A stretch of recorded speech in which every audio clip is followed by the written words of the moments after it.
Kemudian teman-teman, tenaga kerja asing asal Cina yang masuk di Indonesia, kalau dibandingkan dengan tenaga kerja Indonesia yang masuk ke Cina, itu berdasarkan data.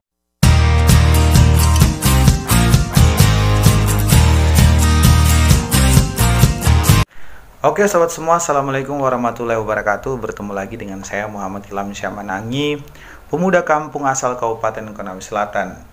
Di video kali ini, di video yang sangat sederhana ini, saya akan membicarakan mengenai TKA Cina. Isu TKA Cina ini adalah isu yang tidak bisa-bisa menjadi pembicaraan publik. Isu yang kerap kali digunakan oleh oposisi, oleh orang-orang yang anti pemerintah untuk menyerang dan menjatuhkan legitimasi pemerintah. Seakan-akan kedatangan TKA Cina masuk Indonesia itu dengan tujuan menginvasi Indonesia, atau dengan kata lain, pemerintah Indonesia bekerja sama dengan pemerintah Cina itu untuk menghegemoni kekuatan ekonomi Indonesia.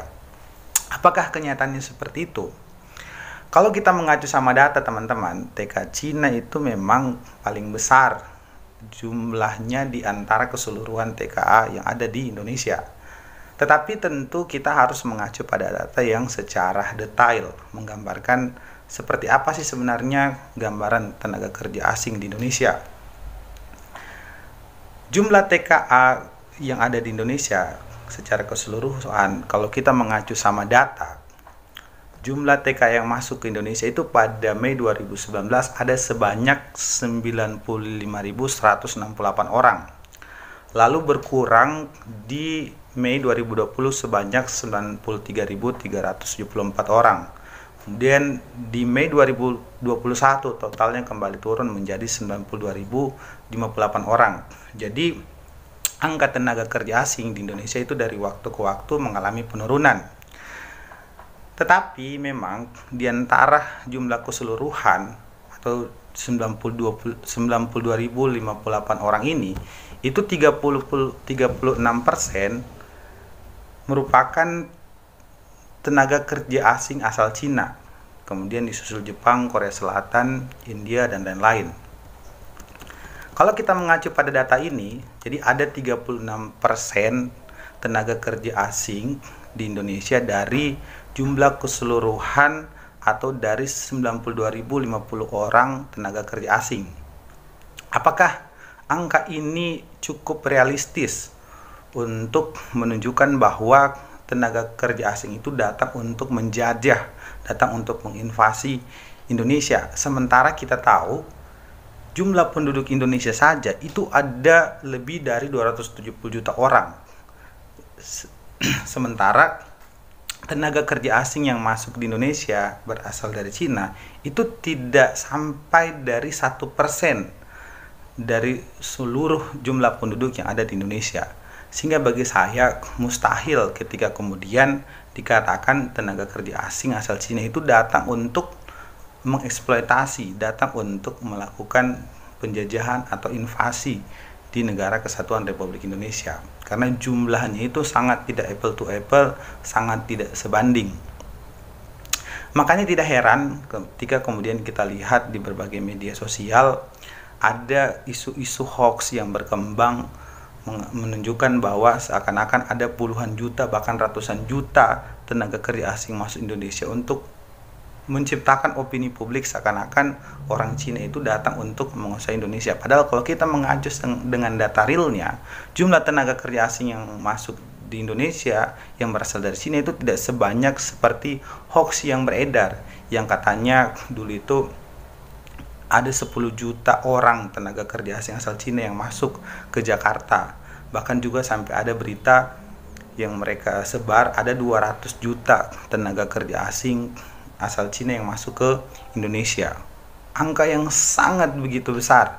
Seandainya betul ada 200 juta tenaga kerja asal Cina yang masuk ke Indonesia, seharusnya ketika kita keluar rumah, kita menoleh ke kanan ke kiri, yang kita lihat itu orang Cina. Karena angka 200 juta itu sangat banyak. Tapi kan kenyataannya tidak seperti itu. Kemudian di Jakarta ada 10 juta tenaga kerja asing yang masuk di Jakarta. Sementara jumlah penduduk Jakarta saja itu ada 10 juta. Maka tentu pasti akan terjadi kepadatan penduduk yang luar biasa. Di sana juga pasti akan banyak sekali kita menemukan orang Cina. Tetapi kan kenyataannya tidak seperti itu. Karena memang kalau kita mengacu sama data, tenaga kerja asing asal Cina yang masuk ke Indonesia itu tidak lebih dari 50.000 orang. Bahkan dari keseluruhan jumlah tenaga kerja asing yang ada di Indonesia itu kalau digabungkan, itu tidak melebihi 1% dari jumlah penduduk yang ada di Indonesia. Kemudian teman-teman, tenaga kerja asing asal Cina yang masuk di Indonesia, kalau dibandingkan dengan tenaga kerja Indonesia yang masuk ke Cina, itu berdasarkan data, isu ini kan sudah cukup lama bergulir dari sejak sekitar awal-awal tahun 2014 semenjak Jokowi menjabat sebagai presiden. Sebelum itu isu tentang tenaga kerja asing asal Cina ini menginvasi Indonesia itu jarang sekali kita dengar. Dari situ kita sudah bisa baca motif dari bergulirnya isu ini, digembar-gemborkan isu ini itu untuk apa. Nah, tenaga kerja Indonesia yang masuk di Cina itu di tahun 2020 kemarin saja itu berjumlah 80.000 orang. Sedangkan tenaga kerja asing yang masuk ke Indonesia pada saat itu hanya 23.000 orang. Justru jauh lebih banyak, lebih dari 2 kali lipat. Tapi apakah kemudian kita pernah mendengar ada isu dari Cina yang merasa Indonesia itu datang untuk menginvasi Cina? Kan tidak ada. Di Hong Kong itu ada 153.000 TKI yang masuk ke Hong Kong. Dan di Taiwan itu ada 252.000 TKI Indonesia yang masuk ke Taiwan. Angka yang sangat begitu besar jika dibandingkan dengan tenaga asal Cina yang masuk ke Indonesia. Tapi apakah kita pernah mendengar ada keluhan, ada isu dari Hong Kong yang merasa Indonesia itu datang untuk menghegemoni kekuatan ekonomi di Hong Kong, di Taiwan? Kan tidak ada. Paling banyak jumlah TKI itu ada di Malaysia dan di Arab Saudi. Di Malaysia sendiri pun juga kita tidak pernah mendengar isu bahwa Indonesia itu datang ke sana untuk menghegemoni, untuk menginvasi Malaysia. Kan tidak pernah, karena mereka sadar ini adalah kepentingan investasi, ini untuk menunjang ekonomi dan justru akan menguntungkan bagi negara mereka. Di Arab Saudi saja teman-teman, itu investasi yang masuk ke Cina ada 870 triliun.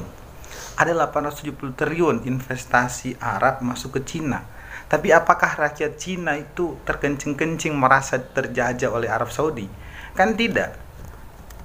Jadi lucu sebenarnya ketika isu ini digembar-gemborkan dengan membangun opini seakan-akan tenaga kerja asing itu datang untuk menguasai Indonesia.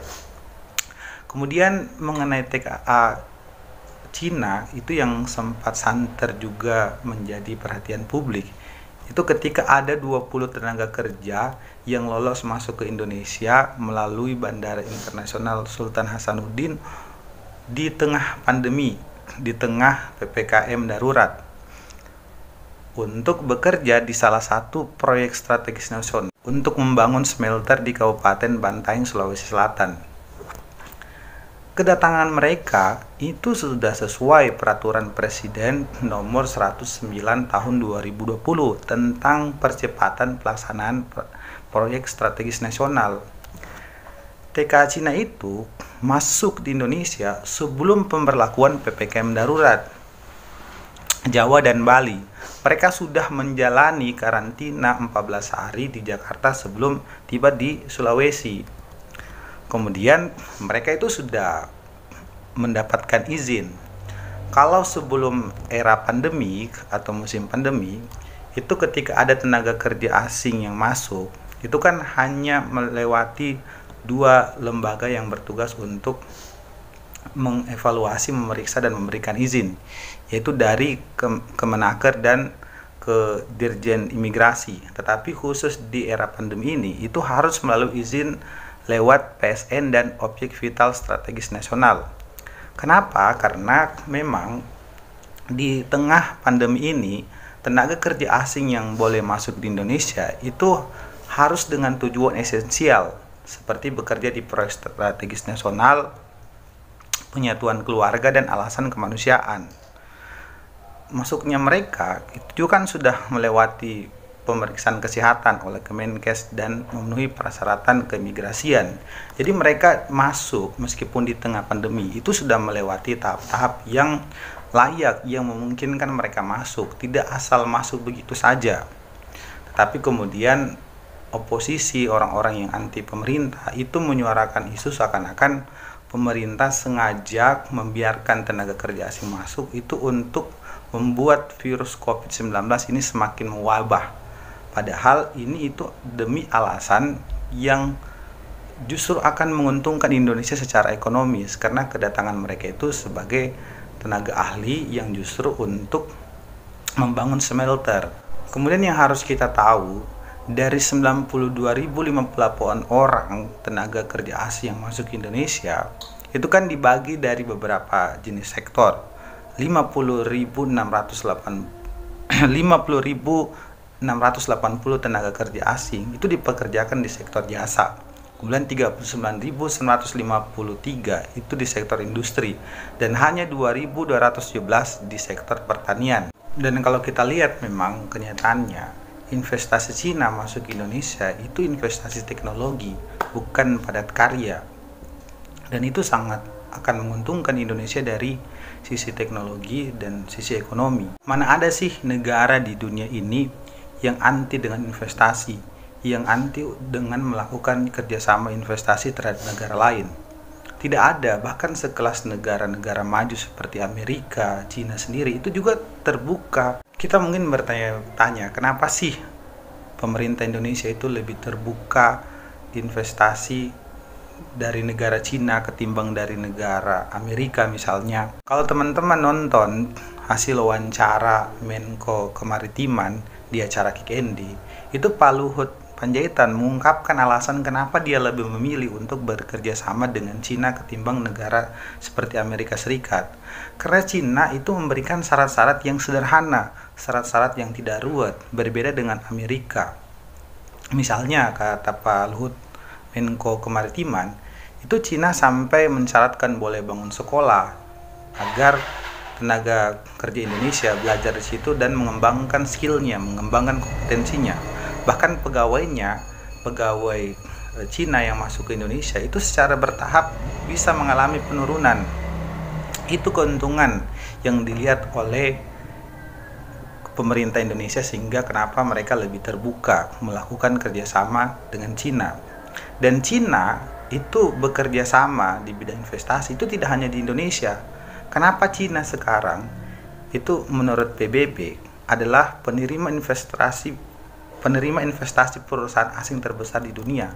Karena hampir seluruh negara yang ada di dunia itu terbuka dengan Cina dalam melakukan investasi, sehingga kemudian Cina menduduki peringkat ekonomi terbesar di dunia. Bahkan kabarnya telah melampaui Amerika Serikat, khususnya di bidang investasi.